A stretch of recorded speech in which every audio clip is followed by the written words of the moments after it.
Hello and welcome back to my Big Minis world. Today we are going to paint a miniature from the Scavented box set again, and this time I had to paint it for quite a special occasion. Originally the scope of this miniature and this video wasn't going to be participating in this kind of event. First of all because I didn't knew about it, and second of all when I discovered it I wasn't quite sure if I wanted to participate because I never done something like that and I didn't know what to expect from it. In the end I decided to give it a shot, and even though I had only 4 days to paint my miniature, I decided that I was going to face this adventure with a light spirit and try to get the most out of it, try to have fun, try to paint something I was proud of. So if you wanna follow me, I'll show you how I did it.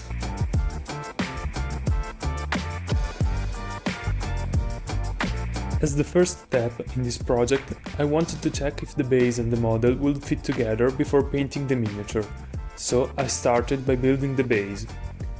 Once I was happy with the placement of the bark and the way the model was positioned on it, I proceeded to glue the bark in place with some super glue.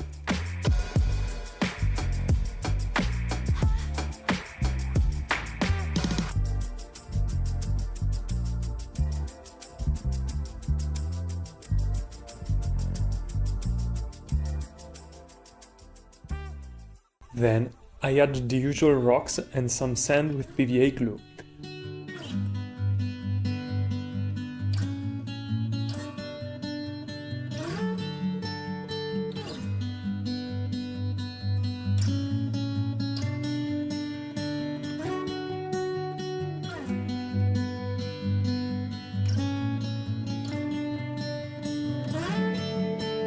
After attaching the miniature, I noticed some gaps between the sculpted rock of the miniature and the bark.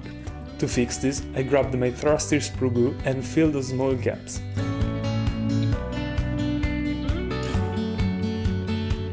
To give the base a richer look, I decided to include the remains of some fallen opponents. I grabbed some heads and a shield, which I ripped into pieces, and placed them on the base, pushing them into the sand and the crevices of the rocks to better integrate them with the natural elements. To strengthen the already applied zenithal highlight, I used my airbrush to apply a second layer of white ink on the areas that will be most affected by light. Next, I wanted to create a smooth transition between the skin tones of the belly, arms and legs and the darker tone of the Ogor's back. I applied a beige color to the lighter areas and a black-bluish shade to the back, carefully blending them where the two colors met to achieve a natural transition.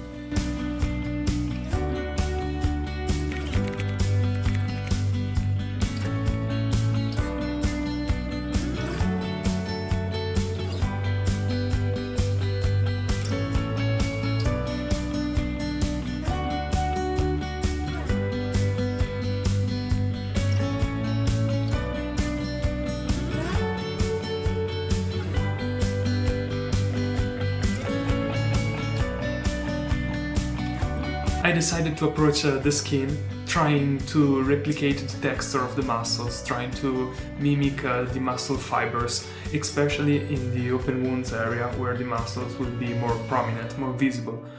To do so, I grabbed my paintbrush and drew thin lines, trying to mimic the muscle structure.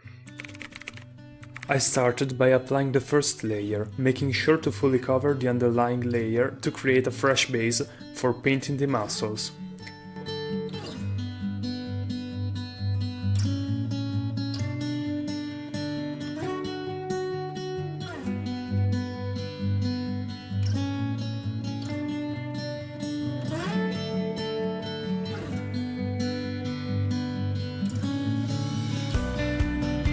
To give them the appearance of possible open wounds, I mixed the sepia ink with some red ink and applied it all over the skin.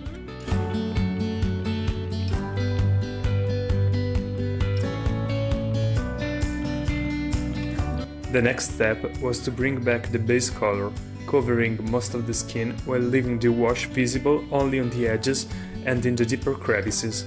This helped enhance the effect of torn skin in those areas. As you can see, starting in this phase, my brush strokes tend to be coming always from the same direction, following the direction of the muscle fibers.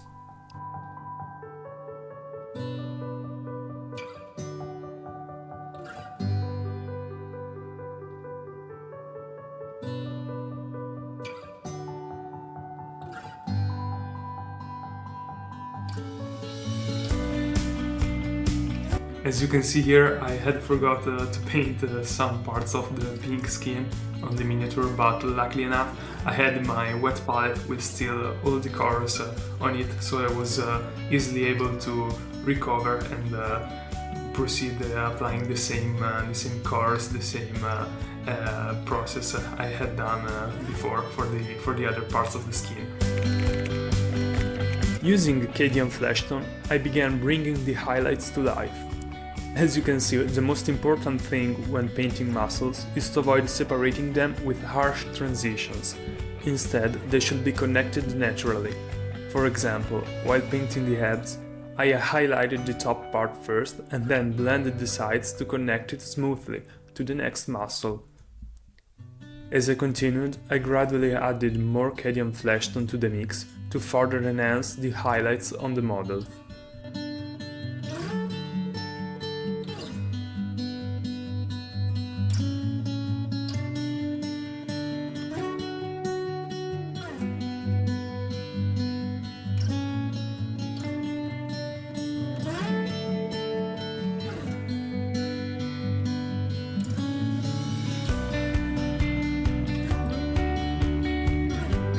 For the final highlights, I choose Ice Yellow. Adding a yellow tone not only allows for very bright highlights, but also helps maintain the warmth of the skin. In each one of these highlighting phases, the paint consistency I used was a very thin down paint, almost to a glaze level consistency.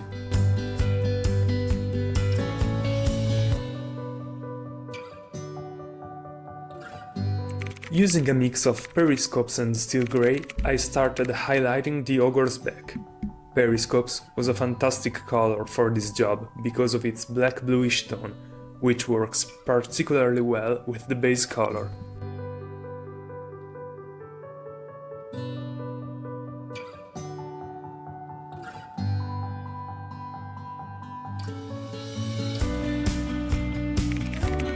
To enhance the highlights, I added some sky grey to the mix. This time I chose a cooler tone in contrast to the ice yellow used for the non-fur covered skin. My goal was to further separate these areas and emphasize the effect of a pale layer of fur and hardened skin.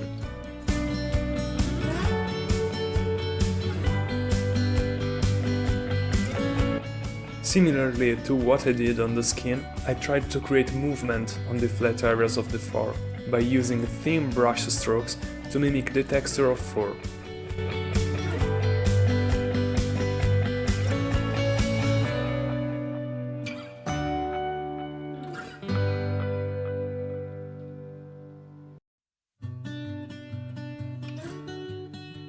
One of the main challenges with fur was to apply it without making all the rest appear confusing.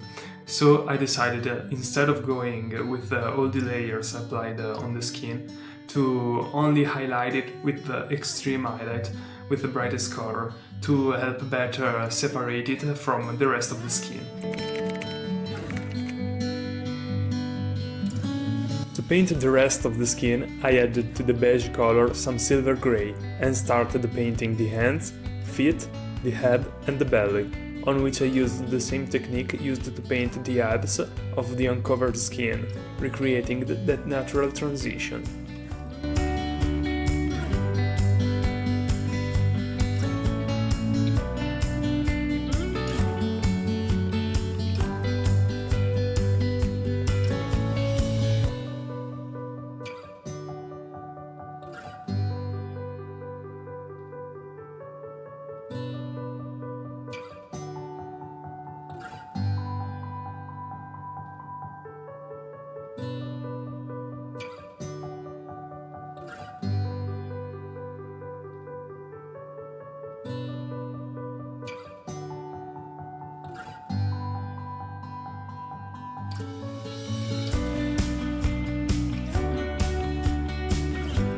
To better blend the transition from the darker to the lighter skin areas, I gently glazed the light beige highlight over the edges of all the transition areas.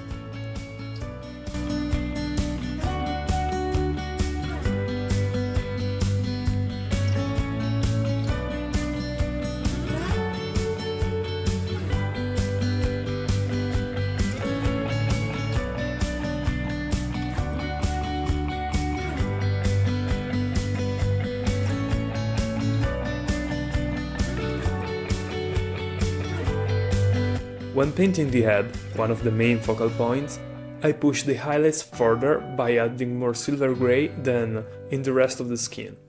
I also picked out all the details such as the nose, cheekbones and individual strands of fur. And there I have it, all the skin parts completed.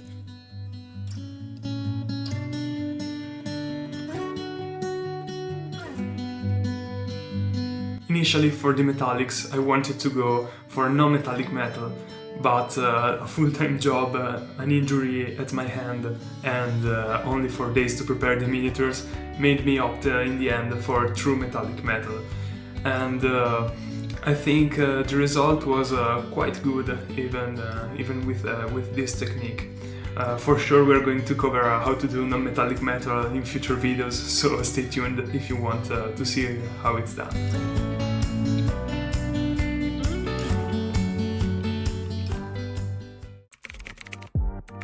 For the base color of the metallics, what a better choice than Vallejo steel metal color. I chose it because I wanted the metal to look dirty and dark, making it the perfect starting point.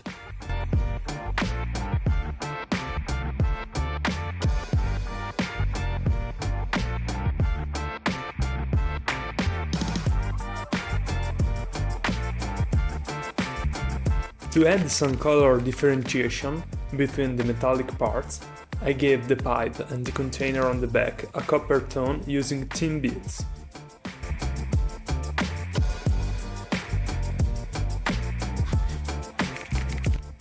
Next, to darken the metallics and create a grimy effect, I applied a black and brown wash over all the metal areas.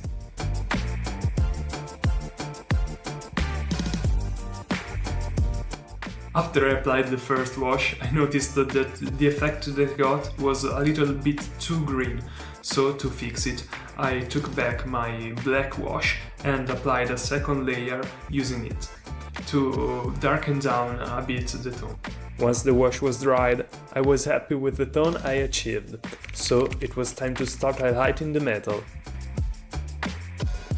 When highlighting metal, I find it particularly effective to first pick out the most raised areas, sketching in the light values.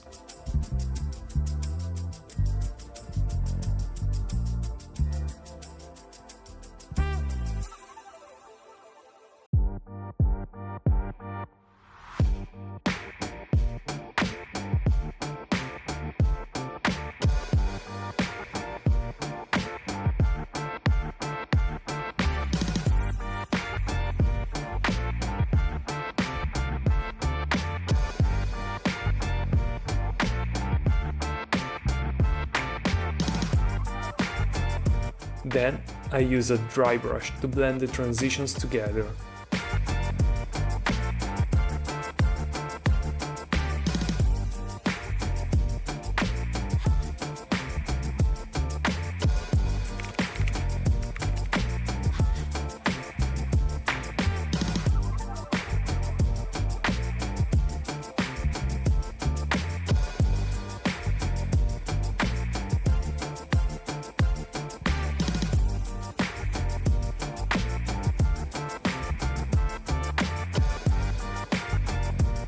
To finish the highlights, I go back with a paintbrush and apply the final touches of light.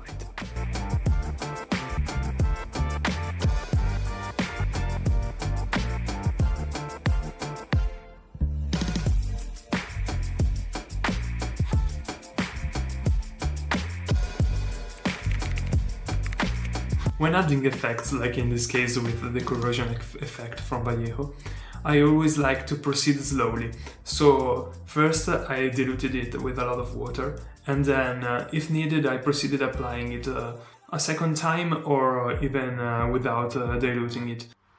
While applying this effect, I also used it to restore some of the shadows that had been lost during the dry brushing phase.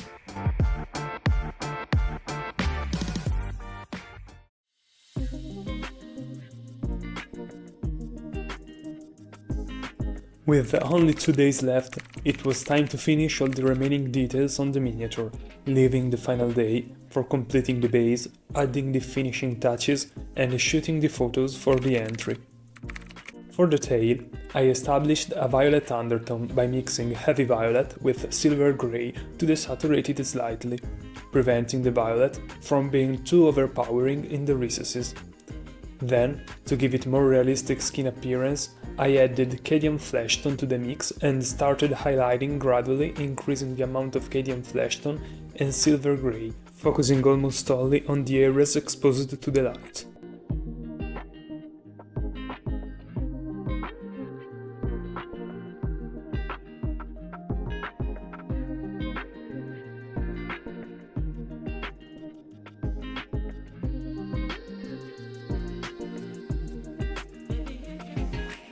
Now, for the leather parts, I really wanted to sell that consumed leather effect. To do it, I started painting some thin lines and some dots around all the leather parts, following the shapes of the leather. For the leather parts, I used the same brown base color to maintain a consistent and cohesive look, avoiding a chaotic mix of tones. Of course, I didn't highlight everything the same way, but starting with a common base helped ensure harmony across the model. For the cloth covering his legs, I mixed in some dark sand and ivory, applying highlights, especially the final ones, with brush strokes that followed the fabric's curves. The ivory helped sell the effect of aged, worn-down leather.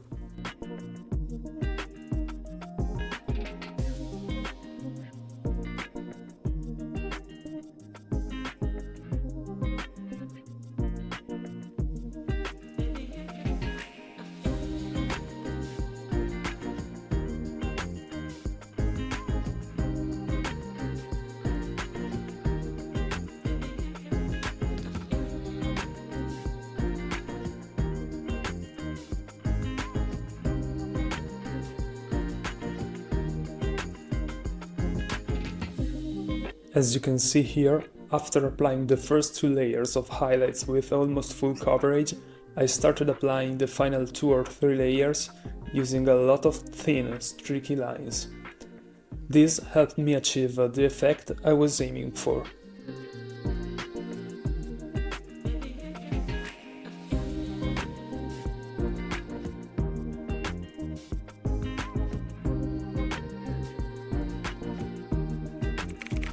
For the belt, I used beige brown to achieve a warmer highlight.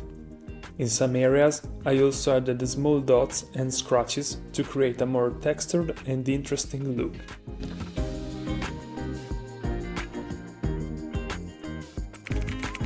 Now, for those menacing eyes, what better color than a striking yellow? I applied it across the entire eyeball, then painted the pupil with a small dot of black.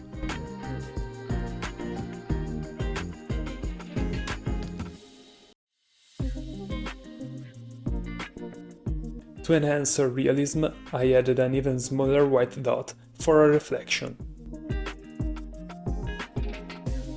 To finish the miniature, I painted the teeth with ivory and the claws, starting with black and gradually highlighting them with pale sand.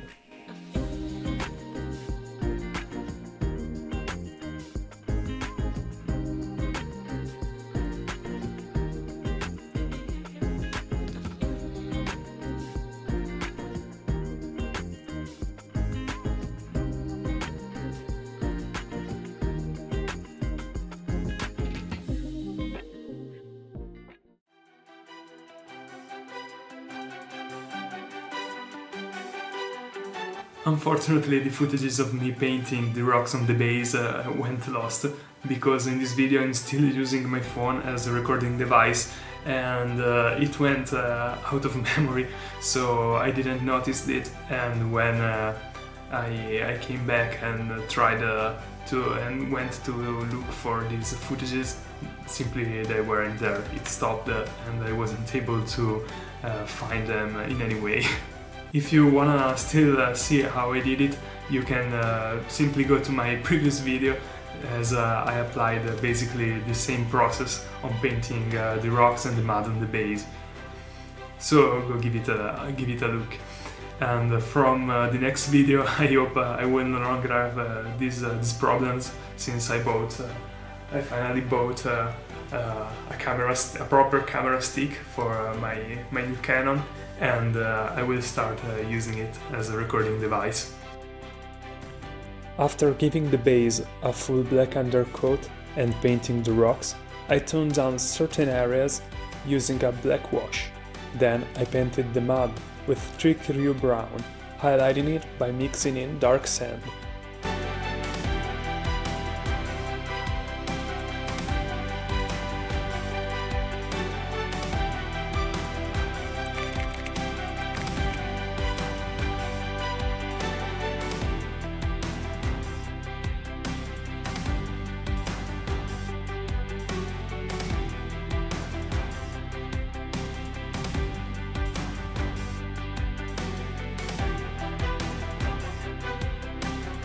For the golden helmets and the rim of the shield, I started with the Retributor armor, applied a sepia wash, and then added a tiny bit of mithril silver for the final highlights. For the main body of the shield, I applied a base coat of blue and gradually mixed in more sky blue to build up the highlights, finishing with the final details in white.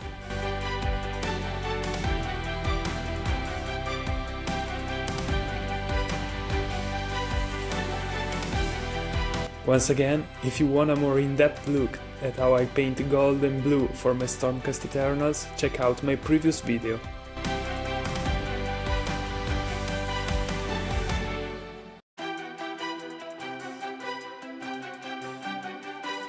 The final touch was to give these remains of fallen Stormcast a grimy weathered effect, using a sepia tone oil paint and some odorless thinner, which I applied across these elements.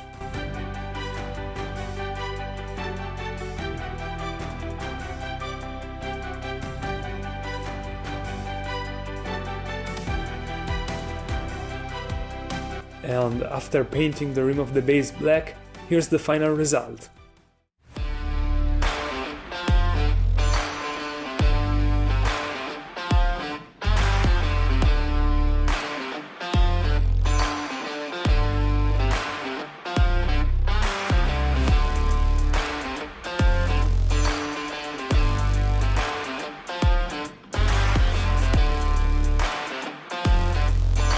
My final thoughts on this experience are that I really enjoyed painting a piece for a competition, and even though maybe I will never receive an accurate description on what and where I could have done better, what to improve, etc., I'm sure that by doing it I've already improved, because there is nothing better than try and try again and put your time into painting and try something new that you have never done before. So if you ever are in doubt on if participating or not in a competition or in something new, give it a try. I assure you that it's going to be worth it.